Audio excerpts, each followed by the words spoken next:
warahmatullahi wabarakatuh. Halo teman-teman.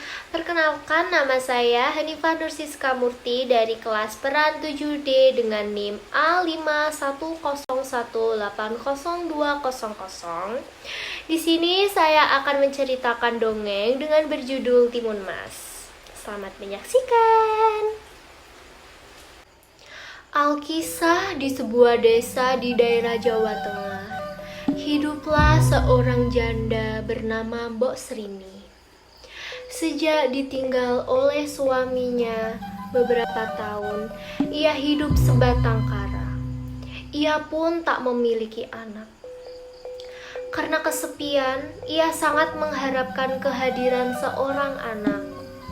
Namun, sayangnya terjadi padanya dengan selalu berdoa siang dan malam kepada Tuhan yang Maha Kuasa agar diberi seorang anak. Pada suatu malam, harapan itu datang lewat mimpinya. Dalam mimpinya, Mbok Srini didatangi seorang raksasa yang menyuruhnya pergi mengambil sebuah bungkusan di bawah pohon besar di hutan tempatnya biasa ia mencari kayu bakar. Saat terbangun di pagi hari, Mbok Srini hampir tidak percaya dengan mimpinya semalam. Mungkinkah keajaiban akan benar-benar terjadi padaku? Ia pun bertanya dalam hati dengan ragu. Namun, Mbok Srini berusaha menghilangkan keraguan hatinya. Dengan penuh harapan, ia bergegas menuju ke hutan yang ditunjuk oleh raksasa itu. Setibanya di hutan, ia mencari bungkusan yang berada di bawah pohon besar. Namun, ia justru terkejut karena dia menemukan bungkusan yang dikiranya seorang bayi. Tetapi isinya hanya sebutir biji timun. Hati pun kembali bertanya-tanya, apa maksud raksasa itu memberiku sebutir biji timun? Ucap Mbok Srini dengan bingung. Di tengah kebingungannya, tanpa disadari, ada sesosok raksasa berdiri di belakangnya sambil tertawa terbahak-bahak.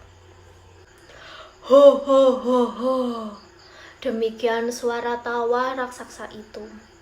Mbok Srini pun terkejut sambil membalikkan badannya. Betapa terkejutnya ia karena raksasa itulah yang hadir dalam mimpinya. Ia pun menjadi sangat ketakutan. Ampun Tuan Raksasa, jangan memakanku. Aku masih ingin hidup. Mbok Srini memohon dengan muka pucat. Jangan takut, hai perempuan tua. Aku tidak akan memakanmu. Bukankah kamu menginginkan seorang anak? Tanya raksasa itu. Benar, Tuan Raksasa, jawab Mbok Srini dengan gugup. Kalau begitu, segera tanam biji timun ini. Nanti kamu akan mendapatkan seorang anak perempuan. Karena anak itu akan menjadi santapanku, ujar raksasa itu. Karena begitu besar keinginannya untuk memiliki anak, tanpa sadar Mbok Srini pun menjawab, baiklah raksasa, aku bersedia menyerahkan anak itu kepadamu. Setelah Mbok Srini memberikan kesediaannya, raksasa itu pun langsung menghilang. Kemudian, Mbok Srini segera menanam biji timun itu di ladangnya. Dengan penuh harapan, setiap hari ia merawat tanaman itu dengan baik. 2 bulan kemudian, tanaman itu pun mulai berbuah. Namun, anehnya, tanaman timun itu hanya berbuah 1 biji. Semakin hari buah timun menjadi semakin besar melebihi buah timun pada umumnya. Warnanya pun sangat berbeda, karena berwarna kuning keemasan. Ketika buah timun sudah masak, Mbok Serini memetiknya timun yang berat dengan susah payah ke gubuknya. Betapa terkejutnya ia ketika membelah sebuah timun itu. Ia melihat seorang bayi perempuan yang sangat cantik. Saat akan menggendongnya, bayi itu tiba-tiba menangis. Demikian suara bayi tersebut. Alangkah bahagianya hati Mbok Serini mendengar suara tangis bayi yang sudah lama dirindukan itu. Ia pun memberi nama bayi itu Timun Mas. Cup, cup, cup, cup. Jangan menangis anakku sayang. Hibur Mbok Serini. Perempuan parubaya itu tak dapat menyembunyikan rasa kebahagiaannya. Hingga air matanya menetes membasahi kedua pipinya. Perasaan bahagia itu membuat lupa dengan janjinya bahwa dia akan memberikan bayi itu kepada raksasa suatu saat kelak. Saat itu, Mbok Serini sangat bangga kepada anaknya. Karena selain cantik, Timun Mas juga memiliki kecerdasan yang luar biasa dan sifatnya yang sangat baik. Suatu malam, Mbok Serini kembali bermimpi didatangi oleh seorang raksasa yang memberi pesan kepadanya bahwa seminggu lagi ia akan datang menjemput Timun Mas. Sejak itu, ia selalu duduk termenung seorang diri. Hati pun menjadi sedih karena ia akan berpisah dengan anak yang sangat disayanginya. Ia baru menyadari bahwa raksasa itu ternyata adalah raksasa yang sangat jahat. Karena Timun Mas akan dijadikan santapannya. Melihat Mbok Serini sering duduk termenung, Timun Mas pun bertanya-tanya dalam hati. Suatu sore, Timun Emas memberanikan diri untuk menanyakan kegundahan hati yang dirasakan oleh ibunya. Bu, mengapa akhir-akhir ini ibu selalu tampak sedih? Tanya Timun Emas. Sebenarnya, Mbok Serini tidak mau menceritakan penyebab kegundahan hatinya, karena dia tidak ingin anaknya ikut bersedih. Namun, karena terus didesak, akhirnya ia pun menceritakan asal-usul Timun Mas yang dirahasiakan selama ini. Maafkan ibu, anakku. Selama ini, ibu merahasiakan sesuatu kepadamu, kata Mbok Serini dengan wajah sangat sedih. Rahasia apa, Bu? Tanya Timun Mas penasaran. Ketahuilah, Timun Mas, sebenarnya kamu bukanlah anak kandung ibu yang lahir dari rahim ibu. Apa maksud ibu? Tanya Timun Mas kepada Mbok Serini. Mbok Serini pun akhirnya menceritakan semua kejadian kepada Timun Mas. Hingga Timun Mas mendengarkan semua cerita itu, Timun Mas menjadi kaget seolah-olah tidak percaya. Aku tidak mau ikut bersama raksasa itu. Aku sangat sayang kepada ibu yang telah mendidik dan membesarkan Timun, kata Timun Mas. Saat matahari mulai senja, raksasa itu pun mendatangi gubuk Mbok Serini. Hai, perempuan tua, mana anak itu? Aku akan membawanya sekarang juga, pinta raksasa itu. Maaf Tuan Raksasa, anak itu sedang sakit keras.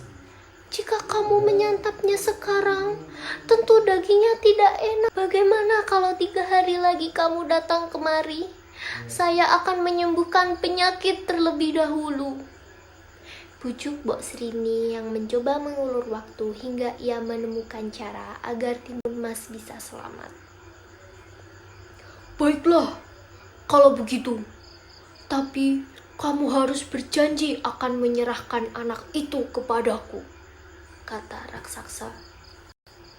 Akhirnya Mbok Srini mendapatkan cara untuk menyelamatkan anaknya dari raksasa. Ia akan meminta bantuan kepada seorang pertapa yang tinggal di sebuah gunung. Anakku, besok pagi-pagi sekali ibu akan pergi ke gunung untuk menemui seorang pertapa. Dia adalah teman almarhum suami ibu. Barangkali dia dapat membantu kita untuk menghentikan niat jahat raksasa itu. Keesokan harinya, pagi-pagi sekali berangkatlah Mbok Srini ke gunung itu. Sesampainya di sana, ia langsung menemui pertapa itu dan menyampaikan maksud kedatangannya. Maaf Tuan Pertapa, maksud kedatangan saya kemari ingin meminta bantuan kepada Tuan, kata Mbok Srini. Apa? Baiklah. Berikanlah bungkusan ini kepada anakmu. Jika raksasa itu mengejarnya, suruh sebarkan isi bungkusan ini. Jelas setelah mendengar penjelasan itu, Mbok Srini pulang membawa keempat bungkus tersebut. Setiba di gubuknya, Mbok Srini menyerahkan keempat bungkus ini dan menjelaskan kepada Timun Mas. Kini hati Mbok Srini sudah semakin tenang. 2 hari kemudian, raksasa itu pun menagih janjinya kepada Mbok Srini. Ia sudah tidak sabar lagi. Kali ini kamu harus menepati janjimu. Jika tidak, kamu juga akan kujadikan santapanku, ancam raksasa itu. Mbok Srini tidak gentar lagi menghadapi ancaman itu.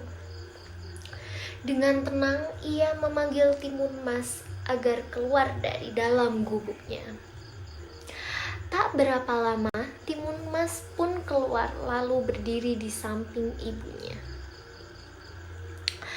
Jangan takut anakku, jika raksasa itu akan menangkapmu, segera lari dan ikuti petunjuk yang telah kusampaikan kepadamu, Mbok Srini membisiki Timun Mas.